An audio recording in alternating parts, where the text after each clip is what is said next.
Hello everyone, my name is Jitendra Kumar, Faculty of Civil Engineering, and welcome to the YouTube channel of Engineering College Bardmer. So students, again this is lecture of structural analysis, and the topic which we are discussing right now is unit load method. और unit load method भी हम किसके लिए पढ़ रहे थे? Basically हमारे articulated structure या फिर पिन जॉइंटेड स्ट्रक्चर्स के लिए। किसके लिए पढ़ रहे थे हम? For our pin jointed structures, यानी कि बेसिकली ट्रसेस। और ट्रसेस में हमने थ्योरी पोर्शन कंप्लीट कर लिया था। अब हम क्या करेंगे, आज इसके ऊपर एक न्यूमेरिकल करेंगे। ठीक है, एक न्यूमेरिकल प्रॉब्लम करेंगे, तो उसे देखते हैं। तो क्वेश्चन हमारे पास देखिए किस तरह का आ सकता है कि एक क्वेश्चन देगा, let me draw a diagram first.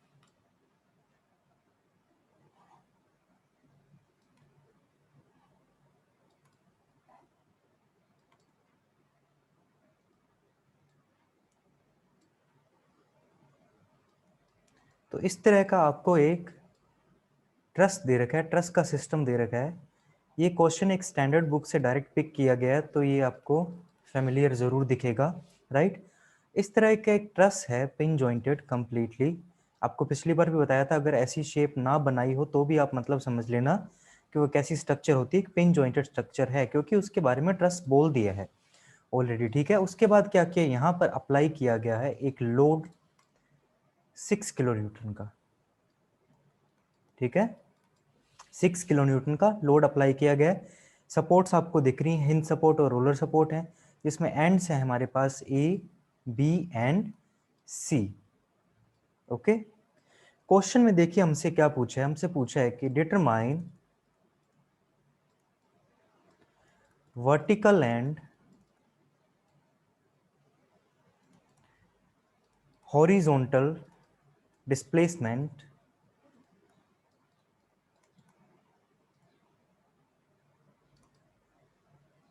ठीक है, डिस्प्लेसमेंट में बेसिकली ये पूछ रहा है वर्टिकल और हॉरिजॉन्टल डिफ्लेक्शंस की बात कर रहा है। ठीक है, कि डेल्टा वी और डेल्टा एच के बारे में हमसे पूछ रहा है कि उनको आपको डिटरमाइन करना है। Determine vertical and horizontal displacement of point C. Okay, कौन से पॉइंट के बारे में पूछा है हमसे? ये सी पॉइंट के बारे में पूछा है।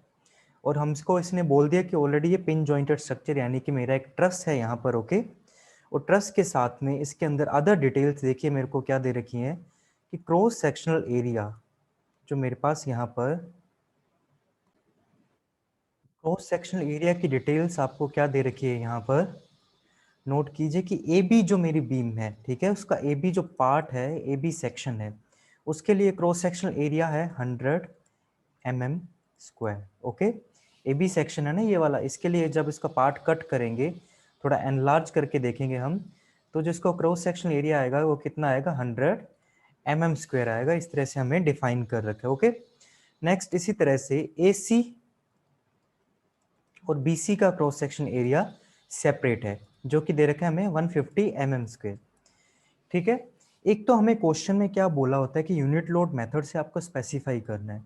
दूसरा, इस मेथड का हमारे पास खासियत क्या आ जाती है कि जनरली अगर मेरे पास यहाँ पर सिर्फ और सिर्फ लोड्स होते हैं और बोल देता पूरा यूनिफॉर्म क्रॉस सेक्शन है, ई और आई की वैल्यू चेंज नहीं हो रही, ठीक है, मटेरियल प्रॉपर्टी चेंज नहीं हो रही, तो मैं तो सीधा एनालाइज कर पाता उसका। लेकिन यहाँ पर इसने क्या बोल दिया कि मटेरियल प्रॉपर्टी भी टाइम के साथ में, यानी कि section to section are changing है। ठीक है, कि ए बी जो सेक्शन था ये वाला सेक्शन, उसके लिए 100 mm स्क्वायर, और जो ए सी और बी सी हमारे पास ये वाले सेक्शन आ रहे हैं, उसके लिए कितनी इसने दे दी, 150 mm स्क्वायर की वैल्यू यहाँ पर दी हुई है। ओके, नेक्स्ट हमें यंग्स मॉडुलस ऑफ इलास्टिसिटी की वैल्यू दी है 2 इंटू 10⁵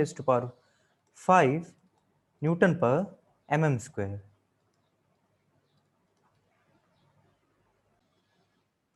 यंग्स मॉडुलस की वैल्यू देखिए आपको कितनी दे रखी है, 2 इंटू 10⁵ न्यूटन पर mm स्क्वायर, या फिर आप इसको मेगा पास्कल यहाँ पर कह सकते हैं। तो एक चीज बताइए, एक सिंपल सा क्वेश्चन है, बेसिक क्वेश्चन यहाँ पर, कि 2 इंटू 10⁵ न्यूटन पर mm स्क्वायर मैंने आपको इसकी वैल्यू दे रखी है यंग्स मॉडुलस की। तो आप गैस कर सकते हैं यहाँ पर कौन सा मटेरियल होगा। तो आज का होमवर्क का जो क्वेश्चन रहने वाला है कमेंट सेक्शन के लिए, वो मैं आपसे पूछता हूँ कि मुझे अगर यंग्स मॉडुलस की वैल्यू दे रखी है 2 × 10⁵ न्यूटन पर एम स्क्वायर, तो अज्यूम करना है आपको कि सपोजली यहाँ पर कौन सा मटेरियल यूज हो सकता है, ठीक है।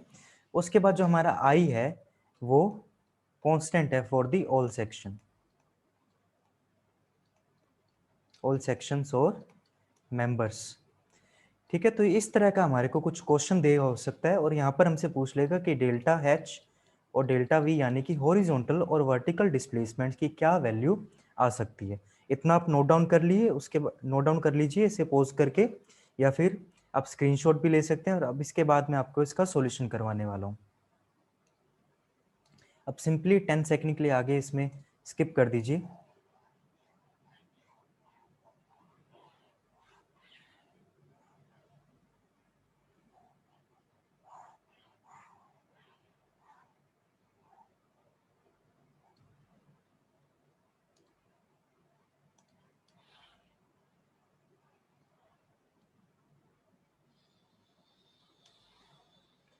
तो आपको कुछ इस तरह का एक क्वेश्चन दे रखा है, ठीक है। अब अगर आपको स्टेप्स याद हों जो हमने पिछले लेक्चर में पढ़े थे, प्रोसीजर इसको सोल्व करने का by unit load method, solution में इसके स्टेप्स क्या थे अगर आपको याद हो।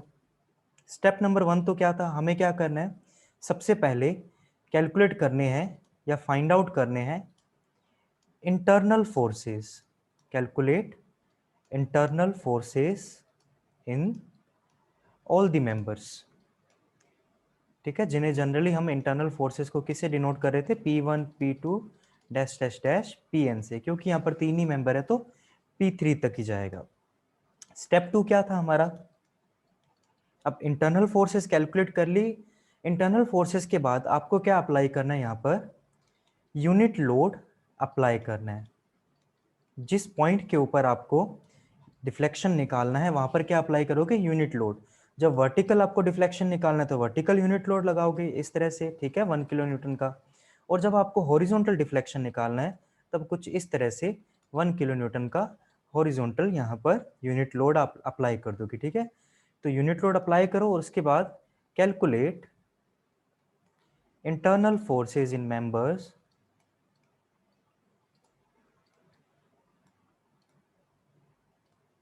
generated due to unit load, generated due to our unit load, right। यानी किस बार हम किसकी कैलकुलेशन कर रहे हैं, U1 U2 U3 की। ये आपको तो याद आएगा अगर आपने पुराना लेक्चर अच्छे से देखा है पिछले वाला और थोड़ा सा उसे समझा, या फिर हम निकाल रहे हैं U1 dash U2 dash U3 dash, यानी कि हॉरिजॉन्टल के कारण जिसको हम U डैश से डिनोट कर रहे थे, जो मेंबर के अंदर फोर्स जनरेट हो रहा था यूनिट लोड की वजह से, और उसके साथ ही जो वर्टिकल वाला था उसे हम सिंपल U से डिनोट कर रहे थे, ठीक है।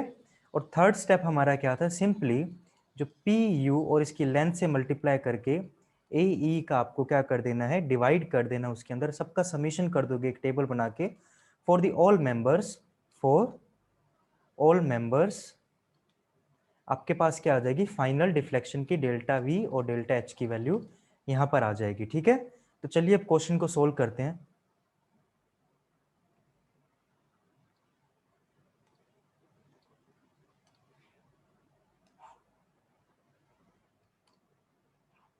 Simply again you can skip for 10 seconds.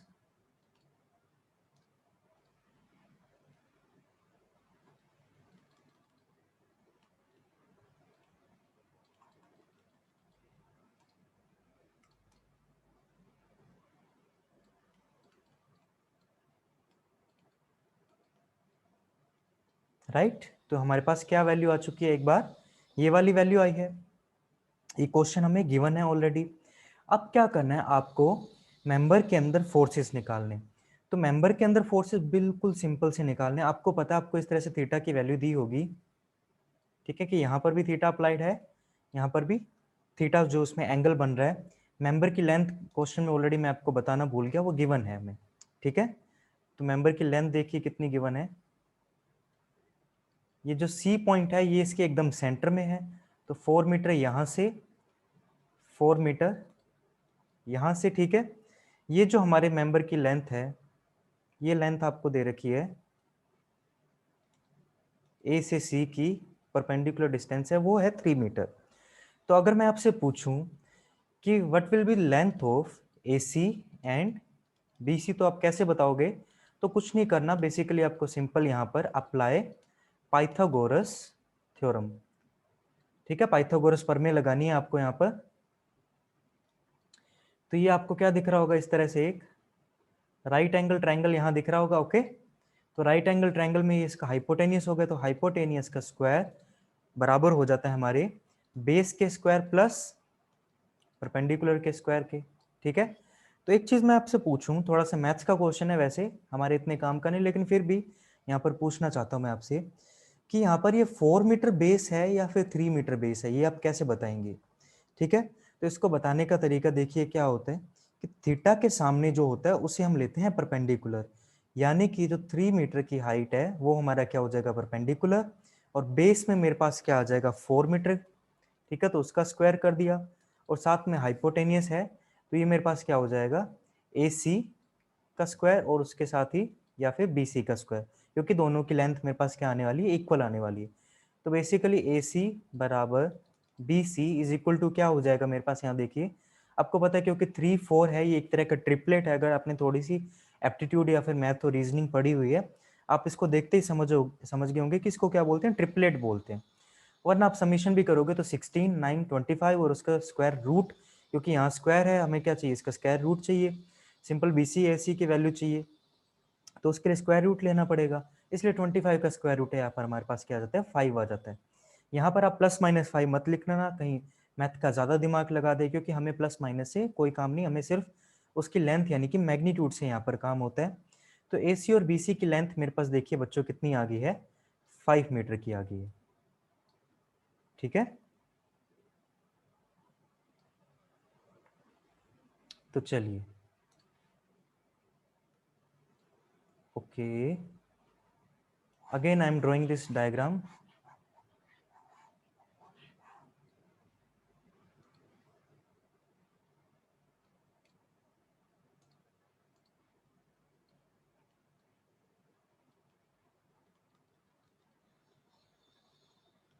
Right, यही डिटेल हमें प्रोवाइड की हुई थी, ओके।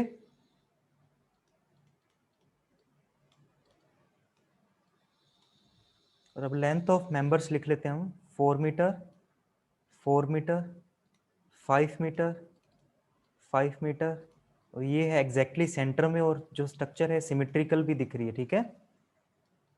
सिमेट्रिकल क्यों कह पा रहा हूँ, क्योंकि एसी और बीसी का जो क्रॉस सेक्शनल एरिया है वो सेम है, ठीक है। अगर सेम नहीं होता तब मैं उसे सिमेट्रिकल नहीं कह पाता, राइट। तो अब यहाँ देखिए स्टूडेंट्स, मेरे पास क्या आ चुकी, इस एसी और बीसी की लेंथ आ चुकी है, तो इस थ्योरम को अब यहाँ पर हटा रहा हूँ। तो स्टेप 1 में अप्लाई करूंगा, ठीक है। स्टेप 1 मैंने अप्लाई किया। स्टेप 1 मेरे पास क्या था, calculate internal forces in member, calculate internal forces in member. हर तरह के एग्जाम के हिसाब से ये क्वेश्चन बहुत ही इंपॉर्टेंट है, ये मेथड बहुत इंपॉर्टेंट है, थोड़ा सा ध्यान से समझना इसे, इसलिए मैं आराम आराम से भी बता रहा हूँ आपको ये, ठीक है। तो इंटरनल फोर्सेस हम कैसे करेंगे, सबसे पहले निकालेंगे इस जॉइंट सी के ऊपर। तो यहाँ पर ये बेसिकली मैं क्या लगा रहा हूँ, मेथड ऑफ जॉइंट लगा रहा हूँ। तो मेथड ऑफ जॉइंट में इतना आपको नहीं सोचना कि क्या करेंगे कैसे करेंगे। तो आप मेथड ऑफ जॉइंट में क्या करेंगे कि कोई भी जॉइंट के ऊपर जितने भी लोड लग रहे हैं वो एक इक्विलिब्रियम कंडीशन में रहेंगे। किस में रहेंगे, एक इक्विलिब्रियम के अंदर रहेंगे। तो जॉइंट सी को हम फॉर्म करते हैं, यहाँ पर देखिए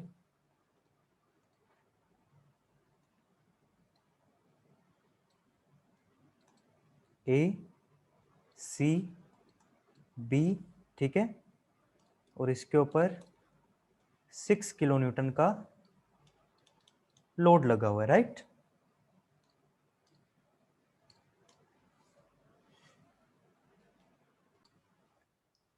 अब अगर यहां देखिए ये एंगल थीटा था, तो ये भी कितना होगा, थीटा, राइट।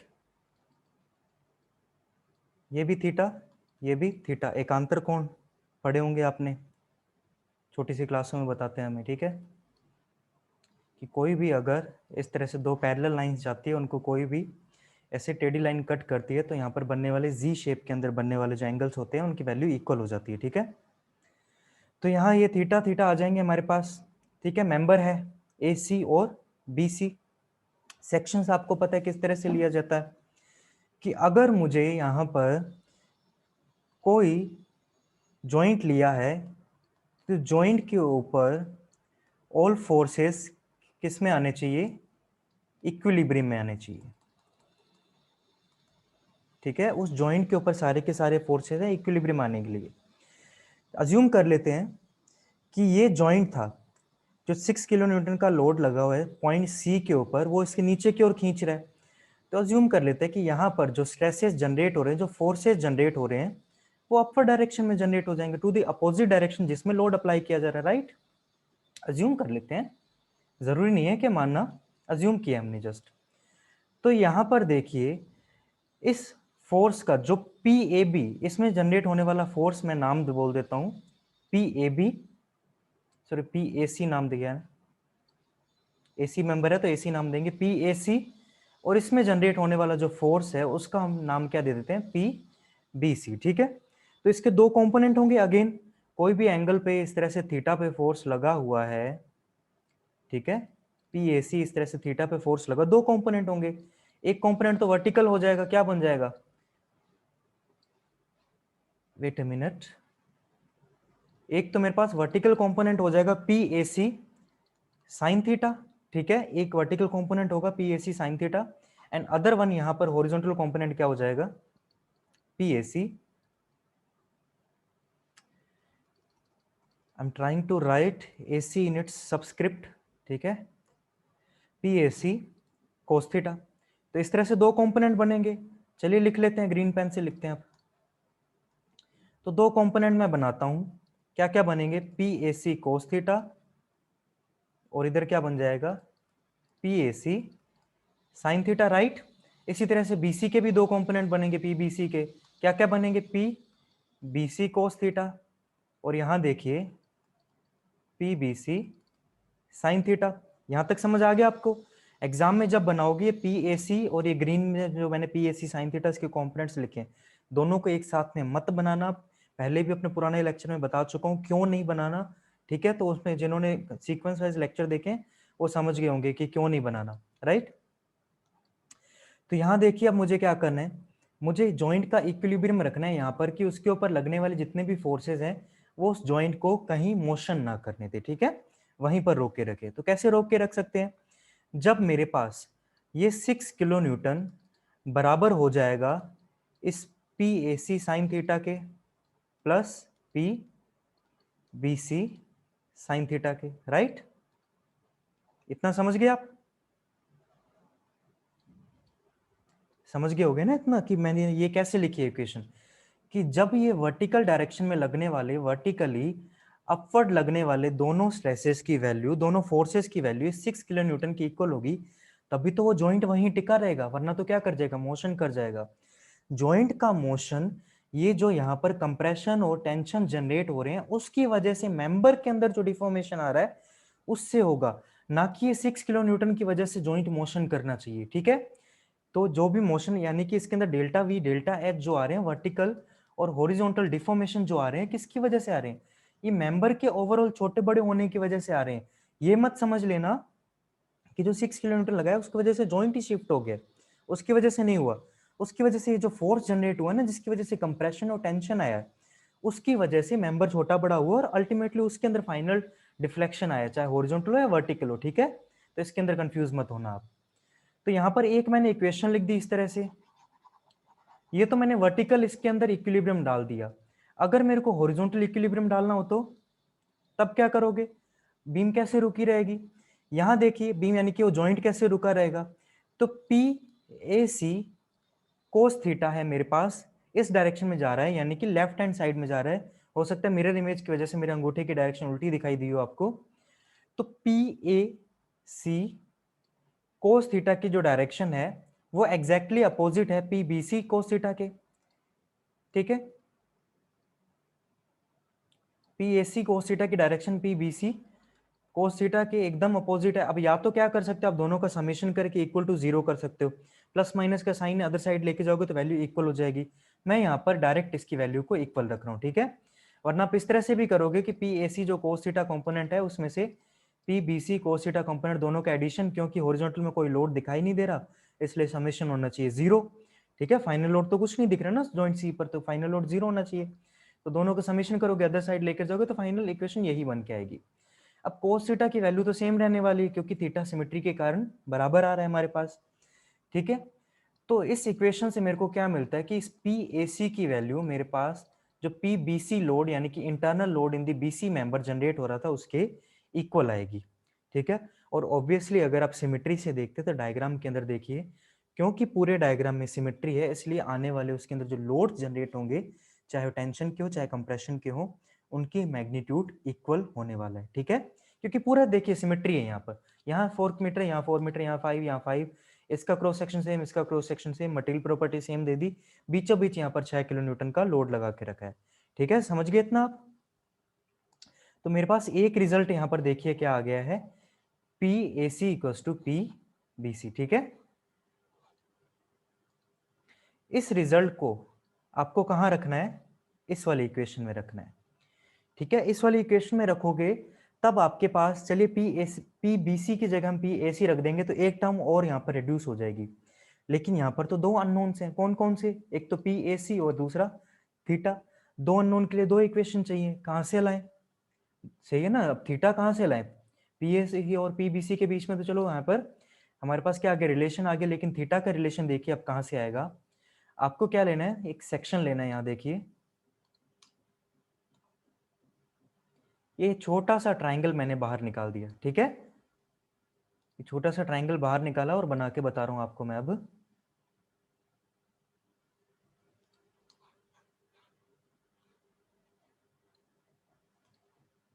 यहां देखिए, इसके क्वेश्चन काफी लेंदी रहते हैं इसलिए आपको मैं आराम आराम से समझा रहा हूं, यहाँ पर टाइम भी लग सकता है, हो सकता है। ए सी और इसको बी डैश बोल देते हैं बीच में पॉइंट को। ठीक है, ये लेंथ 5 मीटर है, 4 मीटर है, 3 मीटर है। थीटा की वैल्यू हमें निकालनी है, यानी कि साइन थीटा कोस थीटा की हमें वैल्यू निकालनी है। तो एक बात बताओ, राइट एंगल ट्राइंगल है, आपको सारी साइड्स के, हमारे को साइड के वैल्यू दी हुई है। ठीक है, परपेंडिकुलर हाइपोटेनियस बेस, तो क्या आप इसमें से मेरे को साइन थीटा कोस थीटा की वैल्यू नहीं बता सकते? जिन्हें भाई नहीं पता उन्हें तो 10th क्लास की ट्रिग्नोमेट्री पढ़ने की बहुत सख्त जरूरत है। ठीक है, अगर नहीं पता देखो एक फॉर्मूला होता है लाल बटे कक्का, या फिर हम इसको बोलते हैं perpendicular base perpendicular upon hypotenuse hypotenuse base. ठीक है, इंग्लिश मीडियम और हिंदी मीडियम दोनों को बता रहे हैं। ये मेरा होता है कर्ण, ठीक है, ये आधार रह जाता है, ये लंब रह जाता है। थीटा के सामने वाला हमेशा लंब यानी कि परपेंडिकुलर रहेगा, ये हाइपोटेनियस रहेगा और ये मेरा बेस रहता है। जब मेरे को sine theta cos theta tan theta की वैल्यू चाहिए तो देखिए कहाँ से आती है, sine theta cos theta tan theta.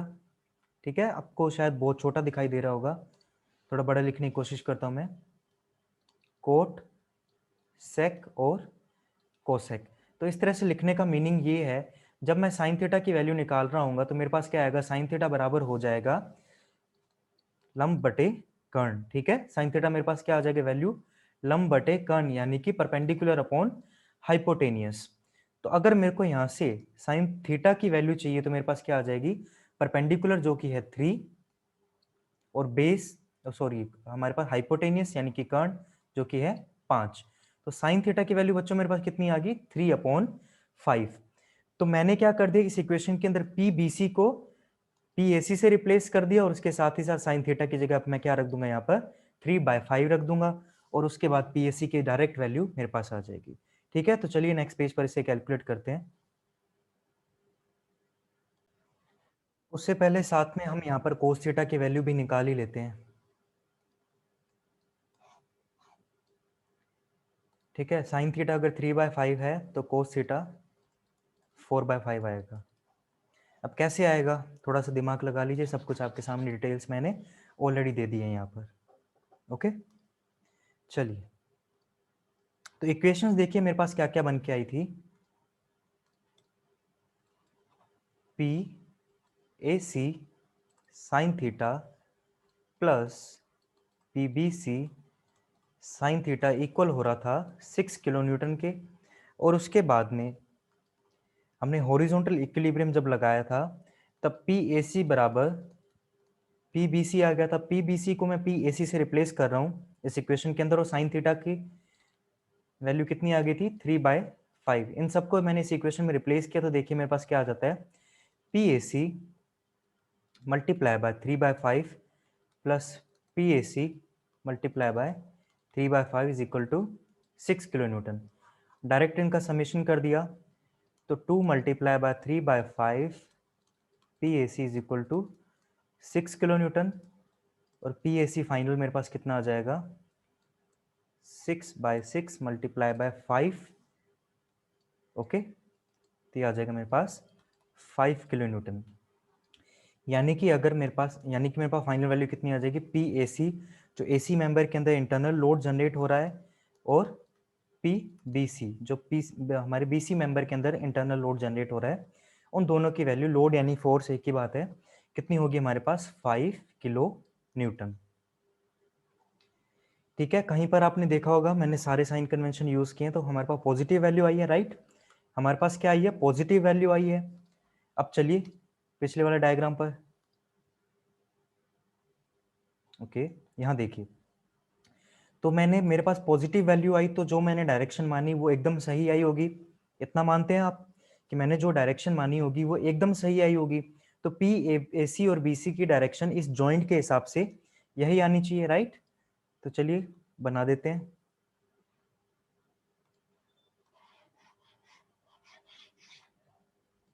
Okay,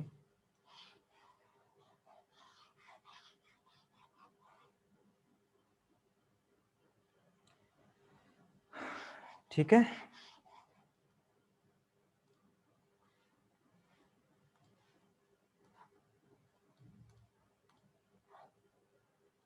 इस तरह से हमारा जॉइंट था।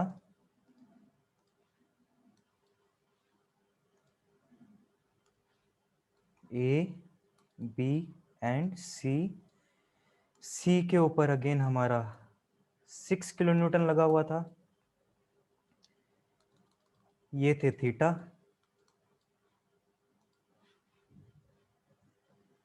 और हमने इस डायरेक्शन में अज्यूम करके पी ए बी और पी बी सी वाले लोड की वैल्यू निकाली थी, जो कि कितनी आ गई थी 5 kilo Newton and 5 kilo Newton.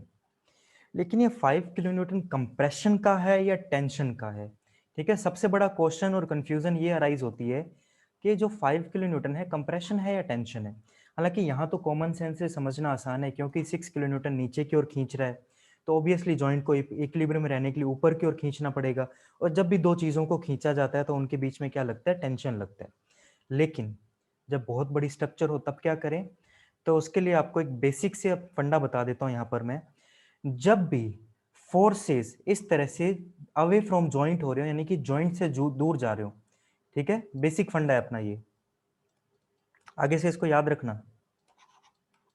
जब भी ये फोर्सेस मेरे जॉइंट से दूर जा रहे हो, ठीक है, एग्जाम में ऐसे मत लिखना हिंदी में, ये सिर्फ समझाने के लिए आपको बता रहा हूं। When the forces are going away from the joints, then the type of force is tension. Okay, जब अवे फ्रॉम जॉइंट जा रहे होंगे तब बोलेंगे टेंशन, और जब जॉइंट की ओर आ रहे होंगे, टुवर्ड द जॉइंट होंगे, तब आप कौन से बोल दोगे उनको, कंप्रेशन बोल दोगे। ठीक है, सिंपल सा इतना से याद रखना है। अब यहां पर बताइए जॉइंट से दूर जा रहे हैं तो क्या होंगे, अवे फ्रॉम जॉइंट, ठीक है, तो उन्हें क्या बोल दोगे, टेंशन। और जो sign convention for this type of question मैं लेने वाला हूं इस पर्टिकुलर क्वेश्चन के लिए, तो साइन कन्वेंशन देखिए मैं कौन सा ले रहा हूं।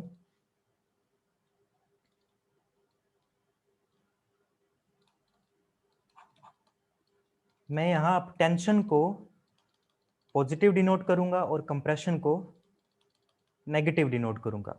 यानी कि इस मेंबर के अंदर पी ए बी और पी बी सी मेंबर के अंदर मेरे पास क्या आ गए, 5 किलो न्यूटन का टेंशन आ गया, यानी कि +5 हो गए, जो कि लेंथ को इंक्रीज करते। ठीक है, 5 किलो न्यूटन टेंशन है तो लेंथ को इंक्रीज करेंगे, यानी कि इसके अंदर जो डिस्प्लेसमेंट आना है वर्टिकली डाउनवर्ड आएगा। समझ गए। सेटिस्फाई हो गया सारा कुछ इसमें, क्योंकि वर्टिकल डाउनवर्ड हमें दिख भी रहा है, नीचे की ओर फोर्स लग रहा है। ओके, अब यहां देखिए आप थोड़ा सा, अगेन थोड़ा क्लीन डायग्राम बनाना पड़ेगा हमें। अब इसे इरेज कर सकता हूं मैं। अब समझ गए होंगे कि आपको बेसिक फंडा क्या लेना है नोट करके, कि अगर मेरे फोर्सेस और जॉइंट से अवे जा रहे हो तब आपको क्या बताना है, टेंशन, और जॉइंट की ओर जा रहे हो तब क्या बताना है, कंप्रेशन बताना है। लेकिन जब डायग्राम बनाएंगे ना, ये तो मैंने एक जॉइंट के लिए डायग्राम बनाया, लेकिन कंप्लीट स्ट्रक्चर का डायग्राम बनाना हो तब कैसा बनेगा, तब यहां देखिए,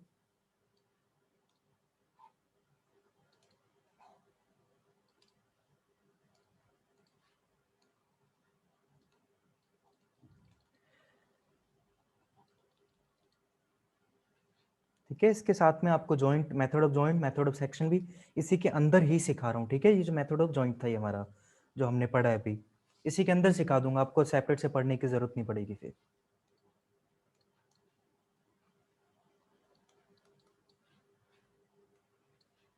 यूनिट्स वगैरह आपको प्रॉपर लिखनी है हर जगह।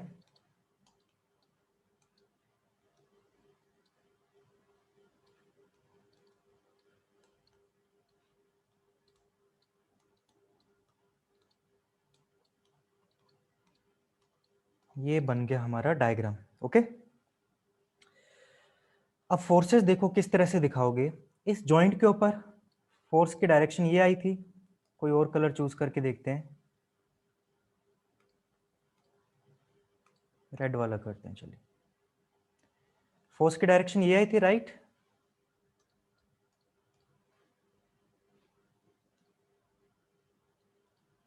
यहां देखिए, अब समझ गए, और इधर से डायरेक्शन ये वाली आई थी। तो ये तो था, हमने जॉइंट को इक्विलिब्रियम में कर दिया। अब पूरे मेंबर को इक्विलिब्रियम में रखने के लिए डायरेक्शन ये हो जाती है, ठीक है, ताकि पूरा मेंबर किस में रहे, इक्विलिब्रियम में रहे। ये अपवर्ड जा रही है तो ये डाउनवर्ड डायरेक्शन में आनी चाहिए, यानी कि दोनों के डायरेक्शन एक दूसरे के अपोजिट। तो किसी डायग्राम के अंदर कंप्रेशन या टेंशन को इस तरह से शो किया जाता है। अब कैसे बताओगे कि अवे फ्रॉम द जॉइंट है इन दी बोथ केसेस, तो पूरे मेंबर के अंदर क्या आ रही है, टेंशन आ रही है। समझ गए, इस तरह से बताना है कि इस मेंबर के अंदर भी देखो अवे फ्रॉम द जॉइंट है, तो इस मेंबर में भी क्या आ रही है, टेंशन। तो हमने पी ए बी और पी बी सी की तो वैल्यू निकाल ली, लेकिन अब हमें पी ए बी भी तो चाहिए, राइट। ए सी और बी सी जो मेंबर हैं उनके अंदर लोड्स की वैल्यू निकाल ली, लेकिन ए बी के अंदर भी तो चाहिए आपको, तो वो कैसे निकालोगे। अगेन इस बार क्या ले लोगे, कोई जॉइंट ले लोगे, या तो ए ले लो या बी ले लो, लेकिन मैं सजेशन दूंगा जॉइंट लेना है आपको जिसके अंदर मिनिमम रिस्ट्रेंट्स आ रहे हो। नोट करके लिख लो, ये यहाँ पर लिखवा नहीं रहा मैं, ठीक है, बोल रहा हूं खाली। आपको क्या करना है, जॉइंट हमेशा वो वाला लेना है इक्विलिब्रियम के लिए जिसके अंदर रिस्ट्रेंट्स मिनिमम आ रहे हो, यानी कि रिएक्शंस मिनिमम आ रही हो। इसके अंदर रिएक्शन देखो कितनी आ रही है, 2, और इसके अंदर रिएक्शन सिर्फ 1। तो कौन से वाला प्रेफर करोगे, ये वाला, ठीक है। कौन सा जॉइंट प्रेफर करना है आपको, बी वाला। तो इस तरह से हम इस बार बी जॉइंट लेंगे। नेक्स्ट पेज पर चलते हैं।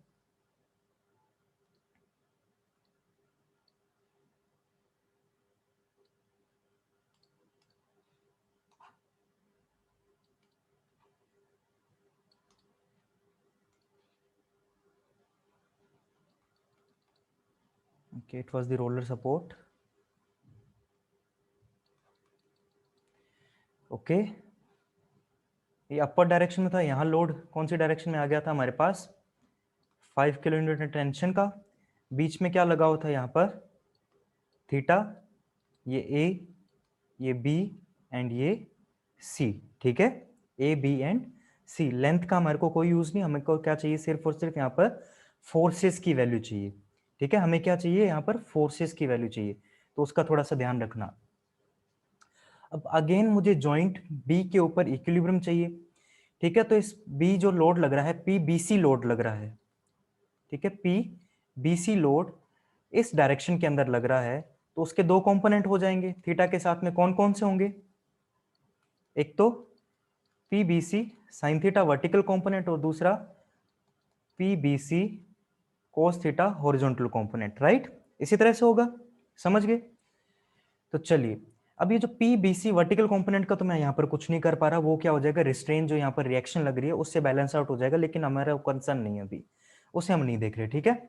हमारा कंसर्न क्या है, कि मुझे चाहिए हॉरिजॉन्टल डिस्प्लेसमेंट, हॉरिजॉन्टल जो रिएक्शन या फिर मेंबर के अंदर फोर्स जनरेट कितना हो सकता है, क्योंकि वैसे तो ये फ्री सपोर्ट है तो रिस्ट्रेन हॉरिजॉन्टल आने की दिक्कत नहीं है। इसलिए मैंने बोला कि अगर आप कम वहां पर रिस्ट्रेन वाली कोई सपोर्ट लोगे, क्योंकि अगर आप हिंज सपोर्ट वाली लेते तो उसके अंदर हॉरिजॉन्टल खुद का हिंज का हॉरिजॉन्टल रिस्ट्रेन आ जाता, सपोर्ट का रिस्ट्रेन आ जाता, तो जो फाइनल वैल्यू होती वो एग्जैक्ट हमें वो नहीं मिलती जो हमें चाहिए। ठीक है, हमें तो सिर्फ मेंबर के अंदर फोर्सेस चाहिए, मेरे को सपोर्ट के अंदर फोर्स की वैल्यू थोड़ी चाहिए, मेरे को किस में चाहिए, मेंबर के अंदर। तो पी ए बी मेंबर के अंदर क्या फोर्स होगा।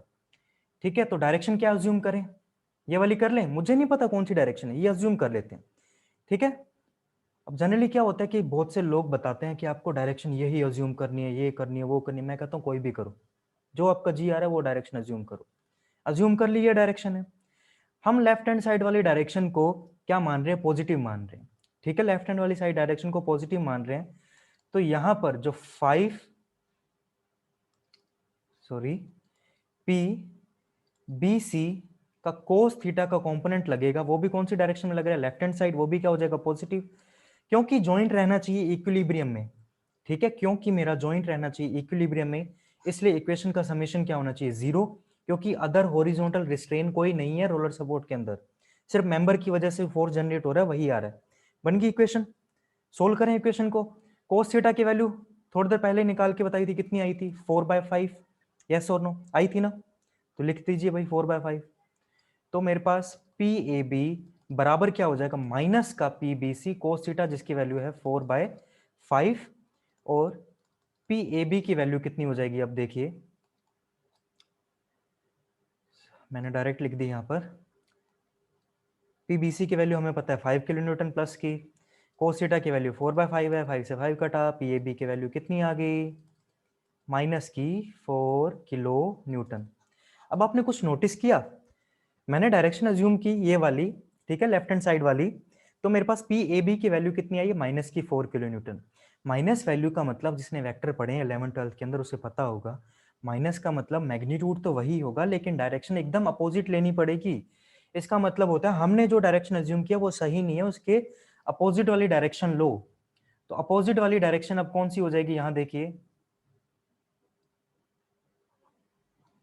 ओके ये इरेज नहीं हुआ, अपोजिट वाली डायरेक्शन एक्चुअल डायरेक्शन, ठीक है, एक्चुअल डायरेक्शन उस बीम के अंदर लोड की, पी ए बी लोड की, मेरे पास क्या आ जाएगी, ये वाली 4 किलो न्यूटन। और थोड़ी देर पहले आपको नोट लगा कि मैंने क्या सिखाया था, कि अगर फोर्सेस जॉइंट से जा रहे हो दूर, फोर्सेस जा रहे हो जॉइंट से दूर, तब तो क्या करोगे आप, वहां पर लगाओगे, उसको क्या बोल दोगे, टेंशन, क्या बोल दोगे, टेंशन।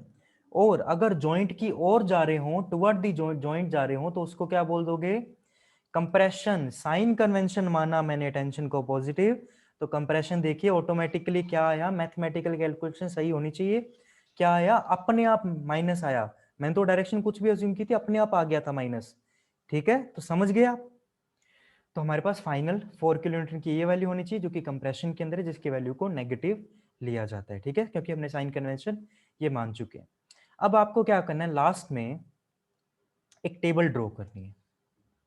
ठीक है, टेबल में देखिए क्या क्या लिखोगे आप,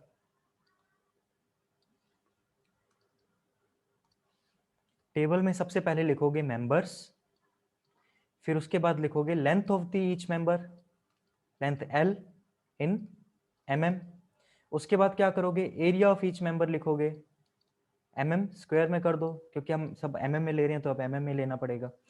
ठीक है, उसके बाद क्या करोगे आप, load in each member, P kilo newton में निकाल दोगे।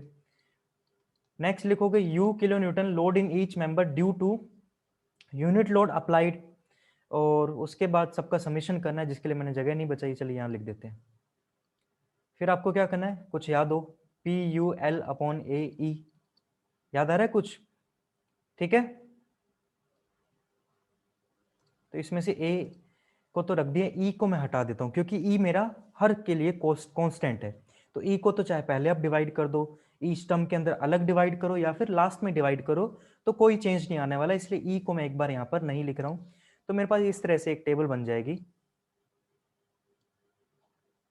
एक मिनट, मैं इसे थोड़ा सा मूव करने की कोशिश करता हूँ। ओके, हो गया मूव ये।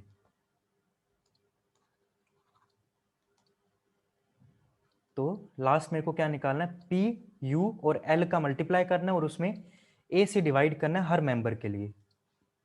ठीक है, एक तो कभी ये ना ये चल जाता है, कभी नहीं चलता, कुछ ड्रॉ नहीं हो रहा है यहाँ पर, कोई बात नहीं, बाय हैंड ड्रॉ कर लेते हैं हम। थोड़ी लाइन कोशिश करते हैं सीधी बनाने की, बहुत ही गंदी बनी।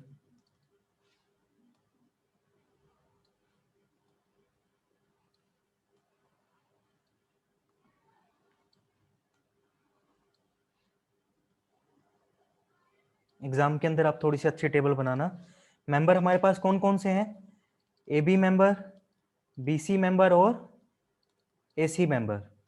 अब तक हमने क्या वैल्यू निकाल ली है, यहाँ पर पी ए बी की वैल्यू भी क्या आ गई है कंप्रेशन में, तो उसको इस डायग्राम के अंदर अगर आप डिनोट करते हो तो किस तरह से करोगे, देखो इस तरह से। ठीक है, इनकी वैल्यू तो कितनी आ गई थी, थोड़े अलग कलर से लिखते हैं, इनकी वैल्यू कितनी आई थी 5 किलो न्यूटन और इनकी वैल्यू 4 किलो न्यूटन। और कुछ नोटिस किया, किया तो कमेंट सेक्शन में लिख देना।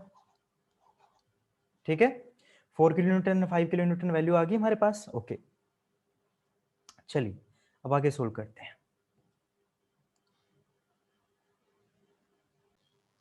ठीक है, अगेन आपने यहाँ पे भी नोटिस किया होगा, मैंने इसका मेंबर इक्विलिब्रियम रखने के लिए यहाँ पर क्या किया, अगर ये forces toward the right hand side यानी कि रोलर सपोर्ट था, तो ये वाला उसका काउंटर पार्ट कहाँ हो जाएगा, टुवर्ड दी हमारी लेफ्ट हैंड साइड। ठीक है, और सबका देखो अब इक्विलिब्रियम सेट हो गया, यानी कि स्टैटिक इक्विलिब्रियम के अंदर ये कंडीशन हमारी बीम बन चुकी है।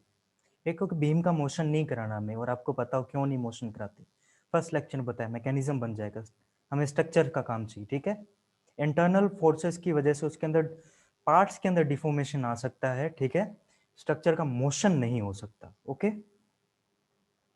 तो चलिए आगे बढ़ते हैं।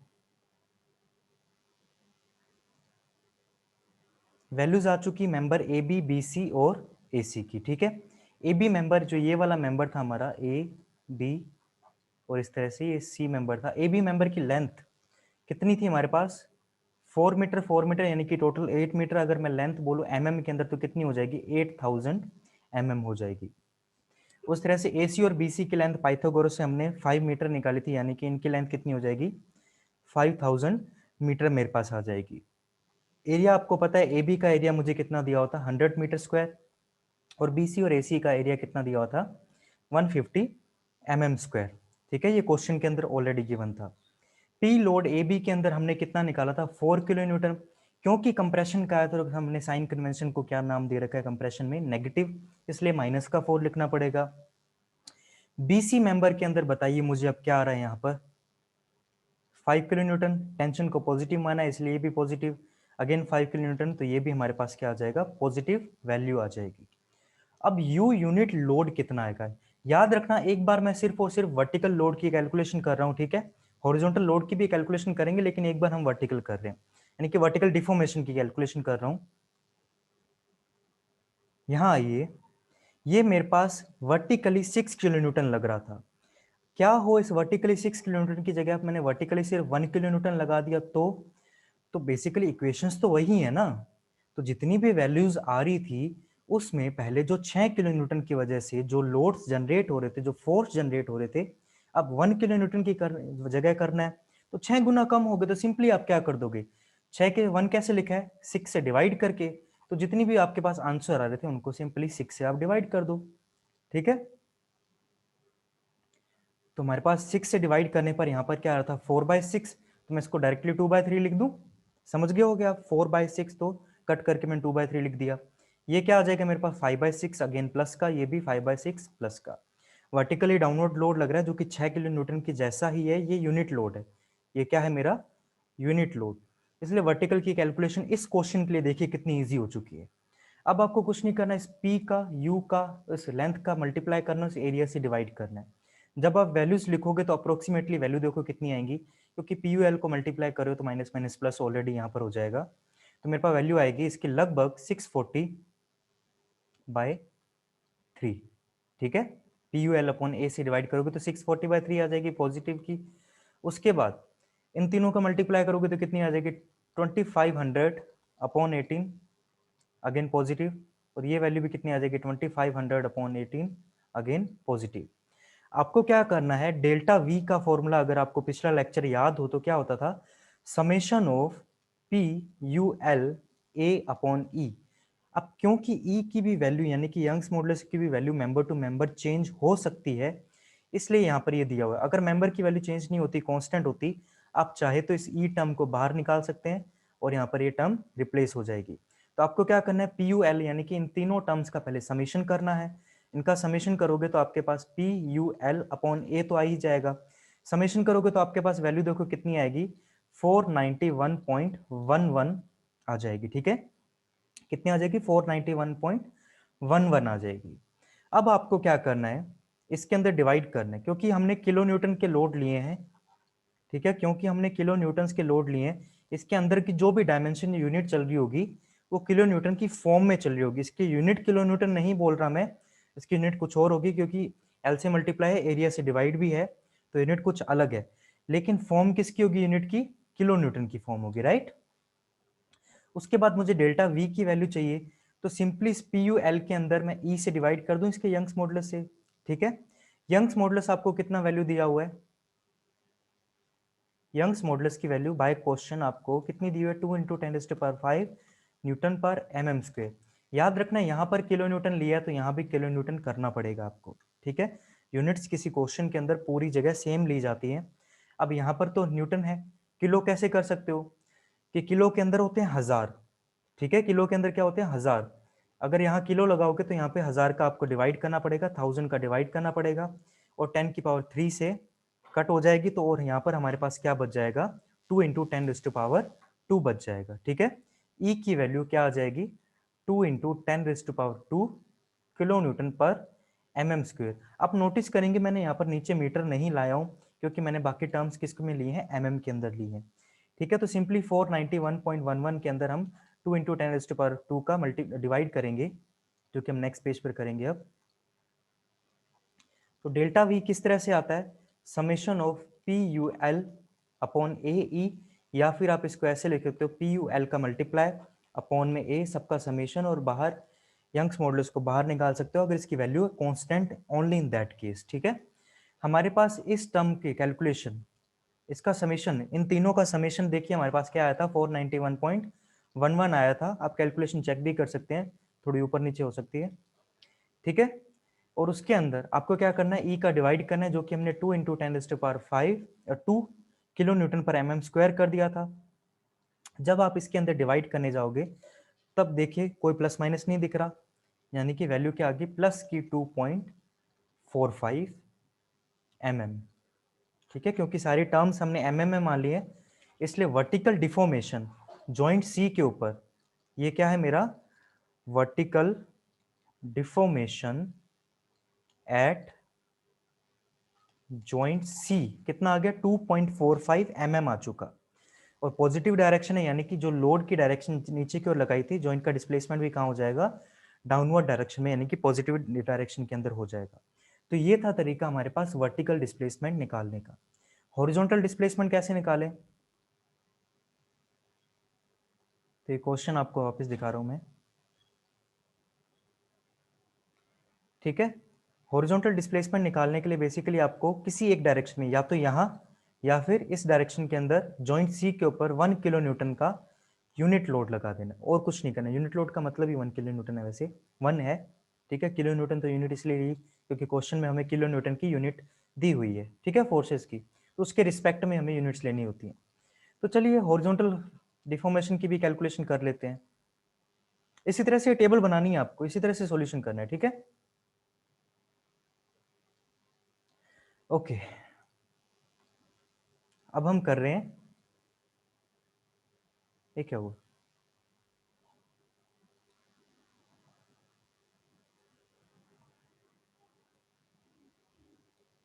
अब हम क्या कर रहे हैं, कैलकुलेशन ऑफ हॉरिजॉन्टल डिस्प्लेसमेंट।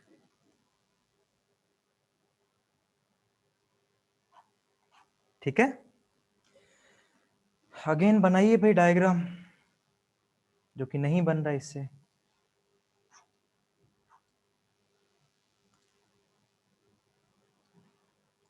काफ़ी आड़ा टेढ़ा डायग्राम बन रहा है, पर आप समझ जाइए, मेन चीज़ों को समझना ज़रूरी है। ठीक है,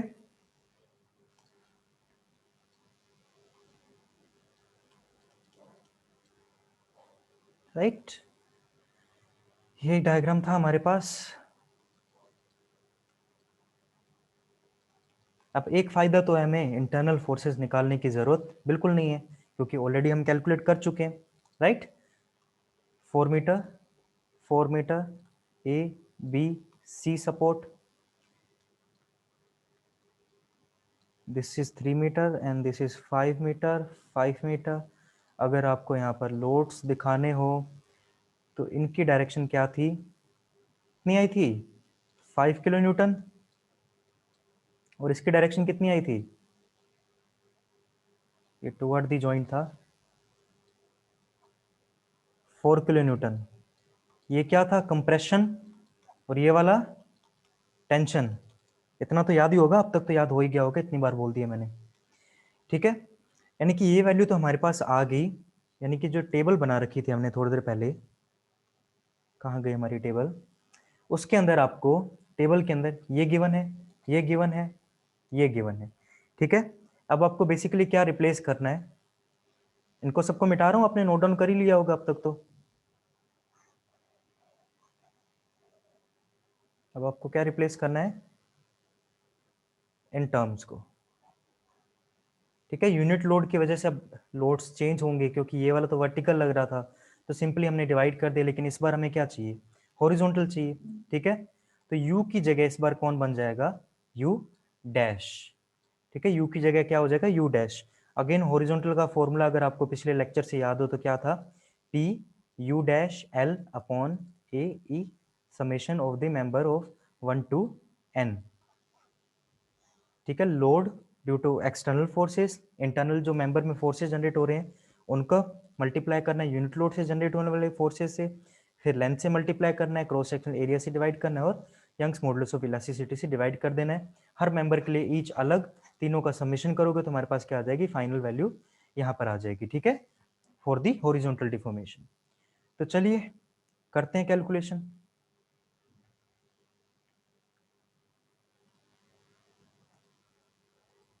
काफ़ी लेंदी हो जाएगा ये, आप देख रहे हैं कितना लेंदी क्वेश्चन होता है। हालांकि जनरली आपको एक चीज़ बता दूं, एग्जाम के अंदर एक जॉइंट के ऊपर एक ही डिफॉर्मेशन पूछा होता है, या तो हॉरिजॉन्टल या वर्टिकल। क्योंकि इसमें वर्टिकल आसान था, इसलिए इस तरह की क्वेश्चन में जनरली वर्टिकल पूछा जाता है, लेकिन डिस्क्रिप्टिव में कुछ भी पूछ सकता है, कुछ कह नहीं सकते। और यहाँ पर मैं करवा रहा हूँ आपको एक एक चीज़ पॉइंट टू पॉइंट समझा कर करवा रहा हूँ, जिसमें मेथड ऑफ जॉइंट वगैरह, किसको कंप्रेशन टेंशन बोलते हैं, इस वजह से टाइम लग रहा है। आप प्रैक्टिस करेंगे तो एग्जाम में 10 से 15 मिनट में कंप्लीट क्वेश्चन हो जाएगा with the table all diagram also. ठीक है, तो हमें क्या करना है, जॉइंट सी को अगेन कंसिडर में लेना है, taking the joint C under consideration.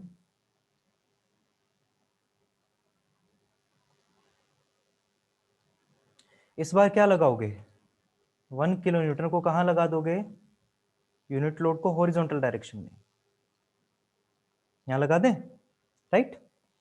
याद होगा ये थीटा था, ये भी क्या था, थीटा था। अज्यूम कर लेते हैं भाई, डायरेक्शन पॉइंट सी था, ये पॉइंट ए था, ये बी था। ठीक है, काफी मेहनत हो रही है आज तो।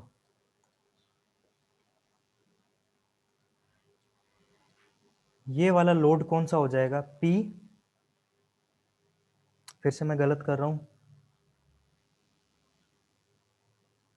U डैश ए सी। ठीक है, ये क्या है, U डैश, P लोड नहीं, क्योंकि P की कैलकुलेशन तो हमने ऑलरेडी कर ली, वो तो एक्सटर्नल लोड की वजह से आता है, एक्सटर्नल लोड तो वर्टिकल लगा हुआ है, उसका इसके यूनिट लोड से क्या लेना देना, राइट। हमें क्या चाहिए, इंटरनल स्ट्रेसेस जो जनरेट हो रहे हैं due to the application of unit load in the horizontal direction. Vertical के अंदर तो बड़ा इजी था, हॉरिजॉन्टल में थोड़ा सा जोर आएगा, कर लेते हैं भाई, कोई दिक्कत नहीं है।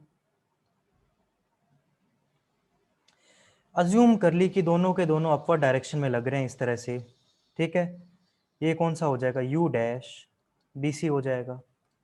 Okay, U dash B C. फिर क्या किया हमने, इनके कंपोनेंट्स निकाले, ग्रीन कलर से इनके कंपोनेंट्स दिखा रहा हूं। ये वाला कंपोनेंट तो क्या हो जाएगा, u dash A C sine theta, yes और नो। और ये वाला कंपोनेंट कौन सा हो जाएगा, u dash B C sine theta, right. उसी तरह से ये कंपोनेंट क्या हो जाएगा, u dash B C cos theta. और ये वाला कंपोनेंट कौन सा हो जाएगा, u dash A C cos theta. Again आपको सजेशन देना चाहूंगा कि साइन डायरेक्शन कोई भी लो, अल्टीमेटली तो सही हो ही जानी है। मुझे नहीं पता था डायरेक्शन क्या आ रही है, ठीक है, तो इसलिए मैंने अज्यूम कर ली।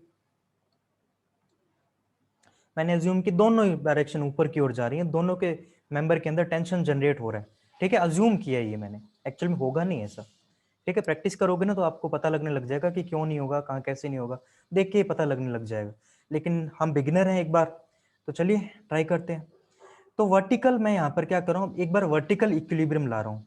तो वर्टिकल इक्विलिब्रियम के लिए देखो, u dash A C sine theta भी ऊपर लग रहा है, ऊपर वाले फोर्सेस को पॉजिटिव माना, इसलिए u dash B C sine theta को भी पॉजिटिव मानना पड़ेगा। और कोई जॉइंट सी के ऊपर आपको लोड दिखाई दे रहा है, नहीं ना, तो सबका समीशन क्या हो जाएगा, जीरो। सबका समीशन क्या हो जाएगा, जीरो। एक जॉइंट के ऊपर इक्विलिब्रियम दिखाने का मतलब वो होना चाहिए स्टेबल स्टेट में, वहीं रुका हुआ। रुका हुआ कब हो सकता है, जब लगने वाले सारे फोर्सेस का समीशन क्या हो, जीरो। तो बेसिकली यहाँ पर मैं सारे वर्टिकल फोर्सेस का समीशन जीरो कर रहा हूँ एट द जॉइंट सी, और यही है मेथड ऑफ जॉइंट। कुछ खास नहीं है उसमें, ऐसा कहीं सोचो पहाड़ आ रहे हैं, पता नहीं क्या हो रहा है, कोई अलग सी थ्योरम चल रही है, कुछ नहीं चल रहा। 11th 12th देख रहे हो आप, 11th 12th है और कुछ नहीं, ठीक है। अब यहां से क्योंकि हमें पता है ये दोनों थीटा इक्वल हैं, u dash A C sine theta बराबर minus u dash B C sine theta. अब जनरली साइन थीटा को साइन थीटा से इस तरह से हम कट नहीं कर सकते, मैथमेटिशियन तो बड़े नाराज होते हैं, लेकिन हम सिविल इंजीनियर भी हैं, ठीक है। Engineering is application of mathematics and physics और केमिस्ट्री, राइट। तो इसलिए हम उनका एप्लीकेशन कर रहे हैं, तो थोड़ा सा हम ऊपर नीचे कर सकते हैं। साइन थीटा से साइन थीटा मैंने कट कर दिया, क्योंकि अगर वैल्यू आप निकालते भी हो फॉर 3/5 ऑलरेडी कट जाएगी। तो यहाँ से मेरे पास क्या आया कि u dash A C, u dash A C किसके इक्वल हो जाएगा, u dash B C dash with negative sign, ठीक है। थोड़ा क्लीन करके लिख देते हैं। Let me choose my pointer a little finer, थोड़ा और फाइन कर देते हैं इसको, okay. I am unable to write properly, I think ज़्यादा ही फाइन कर दिया मैंने। u dash A C is equal to हो जाएगा minus u dash B C के, ठीक है। यानी कि इन दोनों में से एक के डायरेक्शन तो हमने क्या लिया, अपोजिट ले लिए, सही नहीं लिए, ओके। एक इक्वेशन तो ये बन गई, इक्वेशन नंबर 1, हॉरिजॉन्टल केस कर रहे हैं। दूसरी इक्वेशन बनाए, दूसरी इक्वेशन देखिए क्या बन जाएगी। इस बार लेफ्ट हैंड वाली डायरेक्शन को मान रहे हैं पॉजिटिव, तो u dash A C cos theta plus 1 kilo newton, ये भी तो है, इसको थोड़ी भूल जाओगे, प्लस 1 किलो न्यूटन और minus u dash B C cos theta, क्योंकि इसको पॉजिटिव माना तो इसको ऑब्वियसली नेगेटिव, क्योंकि सारे फोर्सेस को हमने हॉरिजॉन्टल कंपोनेंट को कंसीडर कर लिया, सबका समेशन क्या आना चाहिए, जीरो। तो सेकंड इक्वेशन जो बन के आएगी, थोड़ी सी साफ मैं यहाँ पर लिख देता हूँ, क्या बन के आ जाएगी, u dash A C cos theta plus 1 minus u dash B C cos theta equal to हो जाएगा जीरो, ठीक है। ये आ जाएगा मेरे पास, ओके। अब इस इक्वेशन के अंदर रिप्लेस कर दीजिए, ठीक है, करें रिप्लेस। u डैश ए सी को रिप्लेस करते हैं माइनस के u डैश बी सी से, ठीक है। इक्वेशन 2 के अंदर इक्वेशन 1 को रिप्लेस किया, नेक्स्ट पेज पर अब मैं जा रहा हूं। क्या क्या इक्वेशन 1 क्या आई थी, इक्वेशन नंबर 1 एंड 2 क्या बन के आई थी,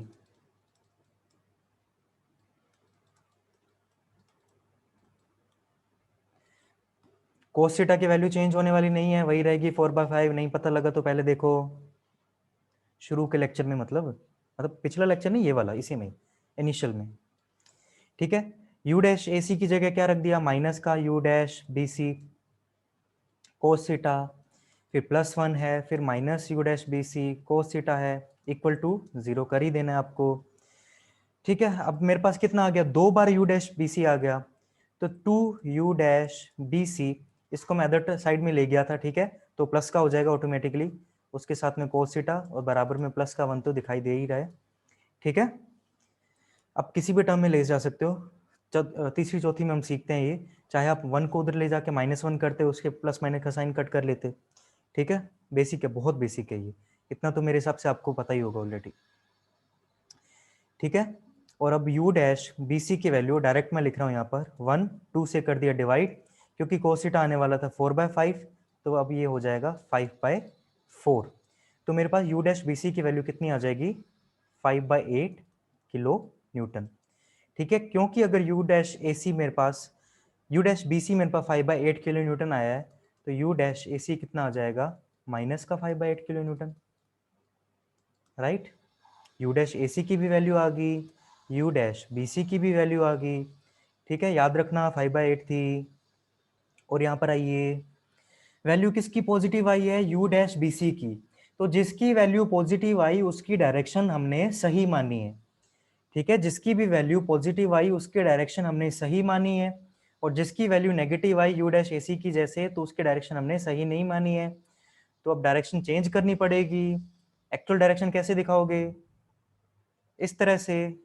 ठीक है, u डैश ए सी जिसकी वैल्यू 5/8 आई है और इसकी वैल्यू कितनी आई है, 5/8। डायरेक्शन हमने दिखा दी, इसलिए मैं प्लस माइनस का साइन यहाँ पर यूज नहीं कर रहा, ऑटोमेटिकली साइन कन्वेंशन से कंप्रेशन टेंशन पॉजिटिव नेगेटिव हो जाएंगे। अगेन याद करो कि मैंने क्या बताया था, कि अगर लोड से फोर्स जा रहा हो अवे, जॉइंट से अगर फोर्स दूर जा रहा हो, तो वहां क्या लगेगा, टेंशन। यानी कि बीसी के अंदर तो क्या जनरेट हो रहा है, टेंशन, और एसी में क्या जनरेट हो रहा है बच्चों, कंप्रेशन। आया समझ कि कौन से में टेंशन जनरेट हो रहा है और कौन से में कंप्रेशन जनरेट हो रहा है, इतना समझ गए होगे आप। ठीक है, चलिए अब बनाते हैं फुल डायग्राम।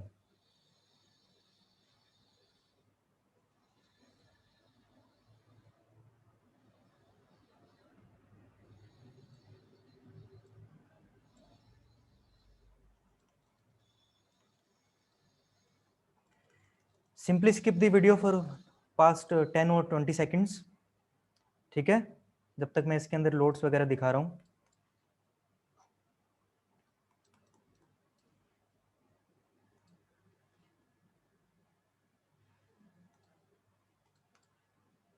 ठीक है, सॉरी, फोर्सेस हमने अभी अभी निकाले हैं। इसके अंदर तो कौन सी डायरेक्शन में आ रहा था, 5/8 किलो न्यूटन का, इस तरह से, क्योंकि मेंबर को इक्विलिब्रियम में रखना है, तो उसका काउंटर पार्ट यहाँ पर ऐसे जनरेट हो जाएगा। ठीक है, क्योंकि अवे फ्रॉम द जॉइंट है, यहाँ पर आपको क्या दिख रहा है, टेंशन। ठीक है, और यहाँ पर क्या आ गया था, कंप्रेशन आ गया था इन the member AC. Compression AC है, तो इसका काउंटर पार्ट आपको यहाँ दिख जाएगा, टुवर्ड द जॉइंट आपको दिखाना है, जिसकी वैल्यू 5/8 आ गई थी किलो न्यूटन में, और वो क्या था, हमारा कंप्रेशन। ठीक है, इस बार अगेन आप कौन सा जॉइंट लोगे बताओ, जॉइंट नंबर बी। ठीक है, क्योंकि मेंबर के अंदर जो फोर्स बताना है, ए बी मेंबर के अंदर आपको फोर्स बताना है इस बार, तो जॉइंट नंबर बी ले लोगे। तो चलिए जॉइंट बी को अंडर कंसिडरेशन लेते हैं।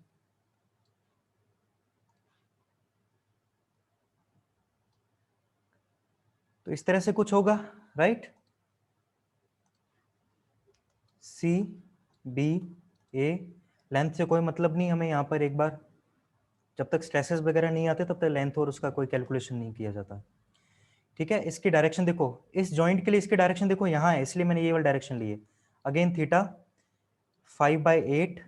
ठीक है, ए बी के अंदर मुझे नहीं पता कौन सी डायरेक्शन है, अगेन आई एम अज्यूमिंग, मुझे नहीं पता कौन सी डायरेक्शन है। ठीक है, अज्यूम कर लेते हैं ये वाली, कर ले, तो पी ए बी नहीं, U dash A B, U dash A B कुछ इस तरह से होगा। तो ये था, अब जॉइंट बी को कंसिडरेशन में ले लिया हमने मेथड ऑफ जॉइंट करके। अब क्या करना है आपको, अगेन जॉइंट इक्विलिब्रियम लगाना है। तो इस 5/8 के मेरे पास दो कंपोनेंट बन रहे होंगे, एक तो हॉरिजॉन्टल कंपोनेंट 5/8 कोस थीटा, और एक vertical component 5/8 cos theta. Vertical component तो इसकी वर्टिकल रिएक्शन से रिजोल्व हो जाएगा, हमें कोई लेना देना नहीं है, सीरियसली कोई लेना देना नहीं है उससे, ठीक है। हमें तो क्या चाहिए, इंटरनल मेंबर फोर्सेस, क्योंकि कैलकुलेशन कर रहा हूं मैं हॉरिजॉन्टल डिस्प्लेसमेंट की, ओके, एट द जॉइंट सी। तो अब 5/8 कोस थीटा की डायरेक्शन भी क्या है, ये वाली, तो उसे पॉजिटिव मान लिया। अब मैं यू डैश बी सी, चलो लिख ही देते हैं। अगर आप इक्वेशन बनाते तो कैसी बन जाती, U dash B C plus का आता कोस थीटा कॉम्पोनेंट, और प्लस में ही यू डैश ए बी आप लिखते, और दोनों का समीशन क्या करना पड़ता, जीरो, क्योंकि हॉरिजॉन्टल लोड और कोई भी जॉइंट बी पर आपको दिखाई नहीं दे रहा है, ठीक है। तो सिंपली ऐसे रखा U dash A B equal to zero. तो यू डैश ए बी की वैल्यू देखिए क्या आ जाएगी, माइनस की 5/8, और कोस थीटा आपके पास कितना है बच्चों, 4/5, 5 से 5 कट किया यानी कि 0.5, वो भी नेगेटिव का, माइनस का 0.5, यानी कि जो डायरेक्शन अज्यूम की वो सही नहीं है। करेक्ट डायरेक्शन, फाइनल डायरेक्शन क्या आनी चाहिए मेरे पास, ये वाली। अब जॉइंट बी के ऊपर डायरेक्शन ये है, तो इसके काउंटर पार्ट में in the putting the member in equilibrium, ये डायरेक्शन आनी चाहिए, टुवर्ड द जॉइंट है।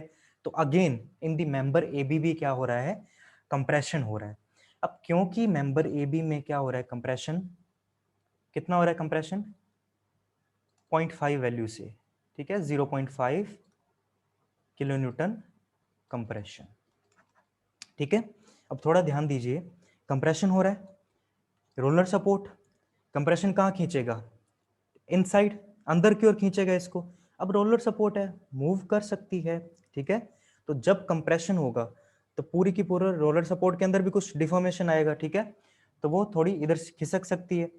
और उसके साथ ही साथ जॉइंट की अगर बात करें तो इनके कारण जो इन मेंबर के अंदर कंप्रेशन टेंशन आ रहा है, ये मेंबर में देखो टेंशन आ रहा था, ठीक है, अवे फ्रॉम दी जॉइंट है, टेंशन आ रहा है, तो इस जॉइंट को ये इधर की ओर खिसकाएगा, इसके अंदर कंप्रेशन आ रहा है, ये इधर की ओर खींचेगा, तो दोनों का जो हमारे पास कंपोनेंट आ जाएगा वही मेरे पास क्या है, डेल्टा एच है, वही क्या है मेरा, डेल्टा एच। तो चलिए कैलकुलेशन करते हैं, सबकी वैल्यू आ गई मेरे पास, A B member, B C member और सी ए मेंबर के अंदर, ठीक है। इक्वेशन में चलते हैं। ए बी मेंबर के अंदर कंप्रेशन आया, कितना आया है, माइनस का 0.5, क्योंकि कंप्रेशन को हम नेगेटिव मानकर चलते हैं, ठीक है। कंप्रेशन आया तो माइनस का 0.5। और बीसी मेंबर के अंदर क्या आया है, चेक कर लेते हैं एक बार फिर से।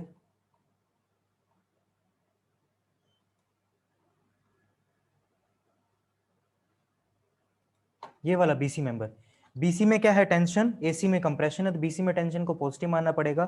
5/8 वैल्यू आपके पास यहाँ पर है, यहाँ क्या वैल्यू आ गई, 5/8, तो प्लस का हो जाएगा। उस तरह से यहाँ माइनस का 5/8 लेना पड़ेगा आपको, ओके। तो ये हमारे पास क्या आ गई, U dash unit vertical load in the all the member due to applying the unit horizontal load, ठीक है, इसको सॉरी मैंने वर्टिकल बोल दिया।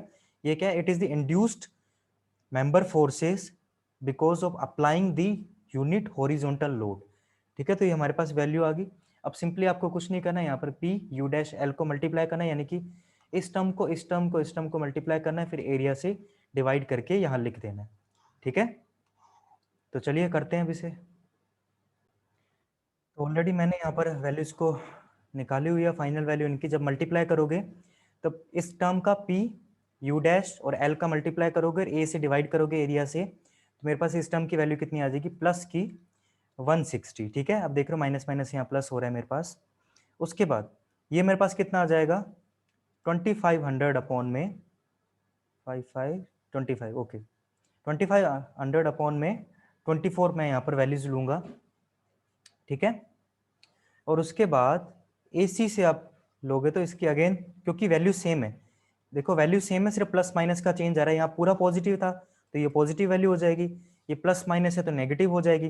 अब क्योंकि हमारा डिस्क्रिप्टिव पेपर हमें फाइनल वैल्यू निकाल के लिखनी पड़ती है, लेकिन थोड़ा सा गौर से सुनिए, लेकिन अगर होता ऑब्जेक्टिव पेपर तो वहां पर आप ये वैल्यू नहीं निकालते, क्योंकि आपको पता है ये तो सेम है, तो इन दोनों का जो समेशन होने वाला है वो तो वैल्यू जीरो ही आने वाली है वैल्यू, तो मैं इनको निकालू क्यों, मेरे पास डायरेक्ट 160 आ गया, 160 के अंदर आप सीधा यंग्स मॉडुलस से डिवाइड कर दीजिए, आपके पास क्या आ जाएगा, डिफॉर्मेशन आ जाएगा, तो डेल्टा एच की कैलकुलेशन हो जाएगी, ठीक है। तो लेकिन क्या पता करें, डिस्क्रिप्टिव पेपर है अपना, लिखना पड़ेगा। तो माइनस का 2500 अपॉन 24, इस तरह से आपके पास वैल्यू आ जाएगी, ठीक है। आ गया इतना, ये दोनों कट हो जाएंगे, तो मेरे पास जो डेल्टा एच आने वाला है वो क्या हो जाएगा, P summation of P U L, P U dash L upon A, तो कितना हो जाएगा मेरे पास 160, राइट। उसके अंदर मुझे क्या करना है, ई से डिवाइड करना है, तो डेल्टा एच मेरे पास क्या हो जाएगा 160 अपॉन में ई, और ई की वैल्यू हमें पता है कि क्योंकि हमने यहाँ पर टर्म्स किलो न्यूटन में ली है, और किलो न्यूटन के अंदर ई हमारा कितना हो गया था 2 × 10⁻² किलो न्यूटन पर mm स्क्वायर, राइट, इतना आया था। तो 160 के अंदर आप बेसिकली 200 से डिवाइड कर रहे हो, तो इतनी कैलकुलेशन तो हमें आती होगी। कितना आया 0.8 mm, कहीं प्लस माइनस दिख रहा है नहीं ना, ये प्लस माइनस को यूज जरूर करना है, इनको यूज कहीं नहीं किया आपने तो काम खराब हो जाएगा, ठीक है। तो प्लस का आने का मतलब जो डायरेक्शन में हमने लोड लगाया वहीं पर डिफॉर्मेशन हो रहा है, ठीक है। माइनस का मतलब होता है जिस डायरेक्शन में लोड लगाया उसके अपोजिट में डिफॉर्मेशन हो रहा है। क्योंकि वैल्यू आ गई पॉजिटिव, तो डेल्टा एच पॉजिटिव मेरे पास कितना आ गया बच्चों, प्लस का 0.8 mm, ठीक है, प्लस का 0.8 mm, और वर्टिकल डिफॉर्मेशन की वैल्यू कितनी आ गई थी, let us check, I think मैंने इरेज कर दी, 2.45 आई थी। इसी पेज पर हमने की थी तो 2.45 आई थी, इसके नेक्स्ट पेज पर की थी, नेक्स्ट पेज पर की थी, ये रही वैल्यू। तो हमारे पास वर्टिकल डिफॉर्मेशन तो कितना आ गया डेल्टा वी, तो इस तरह से आप लास्ट के अंदर लिखना जरूर है हमारा, जब भी आंसर लिखोगे इस तरह से लिखोगे डेल्टा वी, तो यानी वर्टिकल डिफॉर्मेशन, एब्रीवेशन जरूर लिखना है, ऐसे डेल्टा वी डेल्टा एस मत लिख देना, बताना जरूर दिस इज वर्टिकल डिफॉर्मेशन या डिस्प्लेसमेंट, ठीक है, या डिफ्लेक्शन, जो भी आप लिखना चाहो। और हॉरिजॉन्टल डिफ्लेक्शन कितना आ जाएगा 0.8 mm, ठीक है। अब क्योंकि हमने जो लोडिंग लगाई थी इन दी वर्टिकल डायरेक्शन लगाई थी ज़्यादा, इसलिए वर्टिकल डिफॉर्मेशन ज़्यादा है और हॉरिजॉन्टल कम है।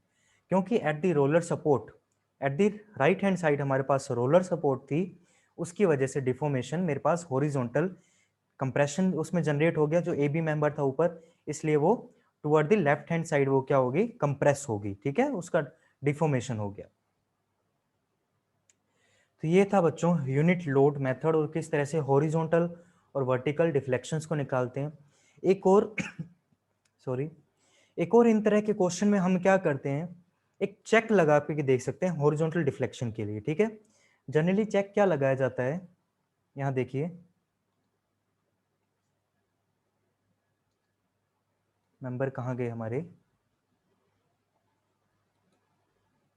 क्वेश्चन से समझा रहा हूँ आपको मैं डायरेक्टली, ये देखिए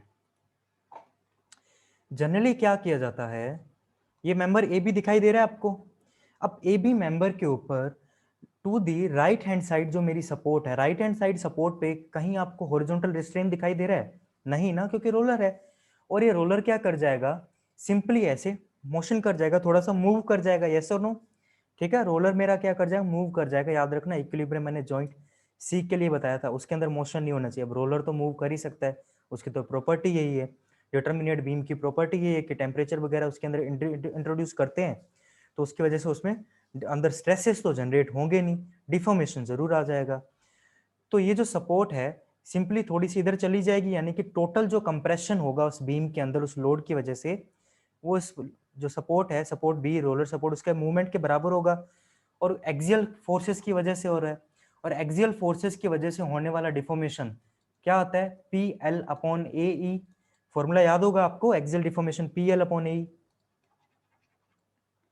ठीक है। हल्का सा चेक है, ये कंपलसरी नहीं है, लेकिन फिर भी थोड़ा सा इंटरेस्टिंग लगा तो आपको बता रहा हूं मैं, ठीक है। इस तरह से पी एल अपॉन ए, तो क्योंकि मेंबर है पी ए, तो पी ए बी रख देते हैं, एल ए बी, और एरिया ऑफ ए बी हो जाएगा। तो चलिए अभी लोड इनका डिफॉर्मेशन निकालते हैं, कितना डिफॉर्मेशन आया, पी ए बी कितना लग रहा है 0.5 कंप्रेशन, इस बार प्लस माइनस लेने का कोई हमारे को इधर चक्कर नहीं पड़ रहा, ठीक है। सॉरी, पी ए बी की वैल्यू तो कितनी आई थी, वो यू ए बी आया था 0.5, पी ए बी तो मेरे पास कितना आया था,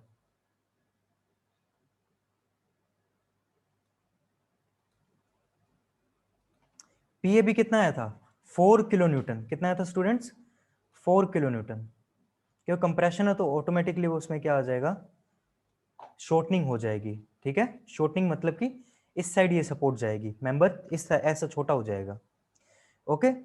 तो पी ए बी की तो वैल्यू कितनी रखी है 4, लेंथ कितनी है इसकी 8 मीटर, ठीक है, 8 मीटर है, एमएम के अंदर क्योंकि हम कैलकुलेशन कर रहे हैं तो 8000 mm रख देता हूँ, उसके बाद ए बी मेंबर का सेक्शन क्या था 100 mm², और उसके साथ ही लेंथ ऑफ दी मतलब यंग्स मॉडुलस ऑफ इलास्टिसिटी कितना हम ले रहे हैं 200 लेंगे, क्योंकि 2 × 10⁻² किलो न्यूटन पर mm² के अंदर लेना पड़ेगा आपको, ठीक है, क्योंकि हमने लोड भी किलो न्यूटन में ही लिया है। ओके, चलिए कैलकुलेशन करिए, कट कर दी जीरोस, कितना आ गया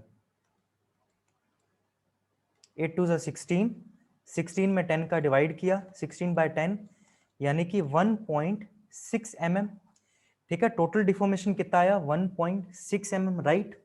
अब एक चीज को थोड़ा सा नोटिस करना, क्या मेरी बीम टोटल सिमेट्रिकल है, ठीक है, क्या मेरी बीम इंटरनल जितने भी बीम का मेरे ट्रस है ये जो टोटल उसके मेंबर हैं सिमेट्रिकल हैं, ठीक है, यानी कि मैं इस ट्रस की जो बात कर रहा हूं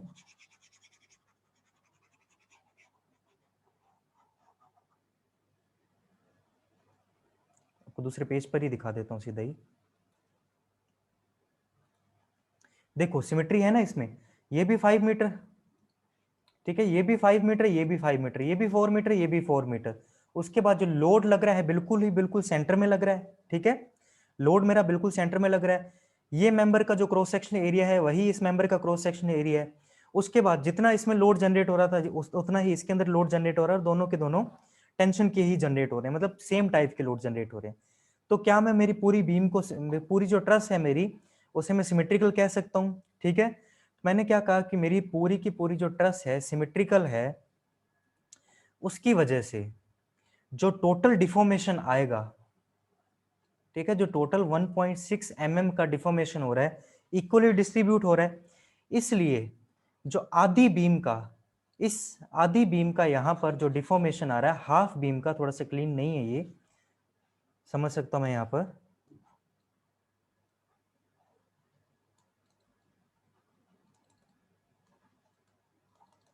ठीक है। इस हाफ बीम का जो डिफॉर्मेशन आएगा वो इसके हॉरिजॉन्टल डिस्प्लेसमेंट के इक्वल होना चाहिए, ठीक है, वो इसके हॉरिजॉन्टल डिस्प्लेसमेंट के इक्वल होना चाहिए ऑफ द जॉइंट सी। तो देखें भाई इसका हाफ, तो 1.6 का हाफ कीजिए तो कितना आ गया 0.8 mm, जो कि हमारे डेल्टा एच के इक्वल है। तो basically this works like as a check, जरूरी नहीं है, बस इंटरेस्टिंग था तो थोड़ा बता दिया आपको मैंने। ओके, तो होप सो आपको बच्चों समझ आ गया होगा, कहीं पर कोई प्रॉब्लम रह जाती है तो सिंपली आप कमेंट सेक्शन के अंदर पोस्ट कर सकते हैं। So I think you have enjoyed the session, so thank you for watching the video, that's it for today.